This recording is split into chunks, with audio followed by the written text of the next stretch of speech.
大家好，今天这一集的旅行经验篇，给大家在这个美丽的国家，大家猜一下，世界上人均 GDP 最高的国家来录这一集，就是列支敦士敦。这个字呢，我英文老是发不对，因为我发现我读列支敦士敦跟别人读的那个英文老是不对，我读的是 Liechtenstein， 但是我听别人读老是跟我读的不一样，所以不知道为什么。这个国家呢跟瑞士很像，也是山峦叠嶂、绿水青山，然后风吹草低见牛羊，非常漂亮的一个国家，我非常享受。而且我现在这个景色就是在我的酒店外面，非常非常漂亮。基本上整个国家都是在这个被这个山这个山峦包围，非常漂亮的国家。然后这边还比瑞士多一点神秘感，因为这边是皇室统治的一个国家。非常推荐大家来这个国家，而且也推荐大家来的时候订我这家 hostel， 非常好。今天这集呢，我也是觉得是活到老学到老，是因为我最近在订那个去南美的行程，然后也是 AI 告诉我这一点的旅行经验。是什么旅行经验呢？就是因为我打算去南美旅行嘛，然后我本来的计划是一层一层订，假如说我从都柏林订到圣保罗，然后因为我还要去其他的南美国家玩，所以说要从利马回来都柏林。我本来是分开订。然后 AI 告诉我，你不要分开订，因为每个那个搜索的那个网站上都会有一个叫 multi-leg， 我不知道中文怎么叫，应该是叫多角旅行地的搜索。然后你要在同一个页面点那个 multi-leg， 然后从都柏林搜 São Paulo， 然后同时在下面那一行搜从利马回到都柏林，这样的价格我比了一下。会比你单独买要便宜个300欧左右，而且如果你越提前越贵，所以说可以省下很多很多钱。我单独买的价格大概是1600欧，但是我这样用下来的话，我有查到是1200欧。而且这样一下就省了大概多少啊？省了大概300-400欧。如果你还是很年轻的话，你可以单独收，因为你单独收的话，可以点一个最低价格优先，你就可以看到有很多其实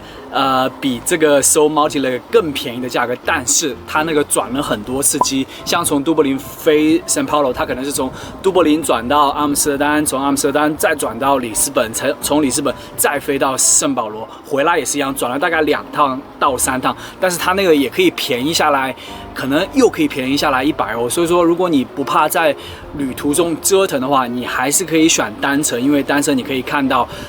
你可以点那个价格优先，你可以看到最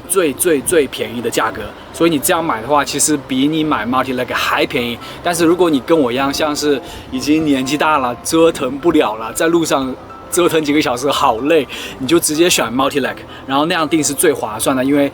旅行公司看到你有一个目的地是一样的，他会给你很多优惠，而且他那个公司都是非常大的那个有航空公司，像什么 KLM 啊、Air France 都是比较好的航空公司。另外最后呢，在南美以内的你就不需要了，你就直接一层一层订，因为这个只适合于这种跨洲际的才会给你这个优惠。如果大家有意向的话，可以去住一下青旅。我觉得青旅是一个很好的交朋友的一个方法。然后交朋友怎么省钱呢？就是有的时候，假如你们聊得来的话，你们可以合租一个车啊，或者是去拼饭啊，或者是什么之类的，拼这个拼那个，可以让你省很多钱。你像我在广西碰到了小旅，但是广西那一次是纯属老天爷安排给我的一个天使小旅，帮助我去你知道度过一些难关。但是那次也是小旅正好是当地人，是我非常幸运，然后他带我去玩，然后最后我有去付一些邮费，所以说也算省了钱。还有像我在冰岛，当时也有人请我说带我去那个他开车带我去玩，然后也是让我付点邮费就好了，因为当时我身体不太好，所以我就拒绝了。在芬兰也是我碰到的当地朋友，也是跟别人聊天，然后他又带我去那个整个环岛，所以说我不知道是我运气比较好还是怎么样，因为这样讲感觉都是认识到很多当地的陌生人，然后就对我印象很好，就带我去玩啊。可能是你知道我在外面很放得开，很愿意聊，很外向，我也不知道为什么一出来就比较外向。就说在外面大家大胆的去认识新朋友，不光是省钱，最主要的是会让你的旅行体验加5倍以上。第三点是我最近才发现的，因为我最近几次坐飞机的话都分到非常好的位置，因为我一般坐飞机都是让它随机选位置，因为你自己去选位置它要另外加钱，然后我这几次都是分到那个位置腿很多空间的那个位置，就是逃生通道的旁边的位置，然后我在想怎么这么运气好，后来我才发现是我因为很晚才去 check in， 所以说我跟大家讲，就是说大家买完机票的时候不要它开放是24小时，之前开放 check in， 大家不要那么快去 check in， 等到可能还剩个3-4小时 check in， 因为它刚开始都会把差的位置分给别人，因为那些位置是要人买的，然后如果最后没有人买的话，然后那些位置就会分给你，所以说你每一次晚一点 check in 的话，你就很有可能分到或者是第一排位置很大，或者是逃生通道，这是一个我最近才发现的一个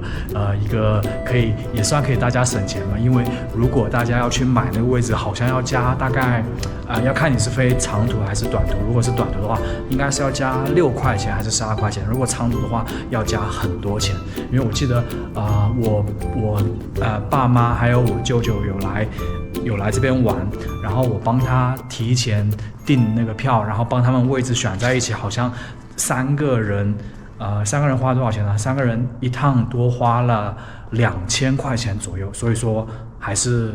非常可以省到很多钱的。在很多地方呢都可以买到城市票，那个城市票可能就是在几天之内去某几个博物馆或者是几个景点都是联票，那个会非常便宜，就比你单个的去买各个景点会便宜很多。基本上在很多欧洲主要城市都有这种城市票。另外还有一个是我记得在约旦的时候，它有一个国家票，就是它那个出一个叫 Jordan Pass。等于是那个的话，它包含整个国家有好几个景点，所以这个大家在省钱方面都可以去提前做好功课。然后另外一点提到车票的话，就是说在很多地方你买车票，大家都知道有1天的票、3天的票、5天的票那种的话，假如说你经常就是很多目的地要去的话，买这个是绝对划算的。还是你要买当地的公交卡，我现在在这个地方你一定要买公交卡，我现在是在这个巴库。巴库的话，你没有公交卡是根本做不了任何的公共交通工具，也不能付现金，它也不刷卡，所以说还有像在都柏林的话，你可以付现金上公交卡，但是如果你用那个卡的话是会便宜大概20%和30%，所以说省钱在每个地方，大家看好那个城市票、套票，还有公交卡，有的时候是联票、联天票，还有联小时票，大家都尽量去用这些东西，所以说会比较优惠一点。我99%的机票都是在一个网站上订的，我可以给大家分享一下，是叫 Skyscanner。这个网站应该在欧洲比较常用，我也大概比较了一下，应该算是非常非常便宜的。它上面有一些非常好用的功能，像是你可以搜索去世界各地，等于是你点世界各地，然后它会告诉你世界各地哪一个国家按价格，假如说去布鲁塞尔、去法国、去英国这些地方什么时间最便宜，这是一个功能。还有一个功能是你可以选定一个国家，然后你可以选某一个月份，然后它点进去以后，它会告诉你这个月去法国，然后几号到几号是最便宜。我觉得这些功能都非常非常好用，也可以帮您找到一些非常便宜的机票的价格。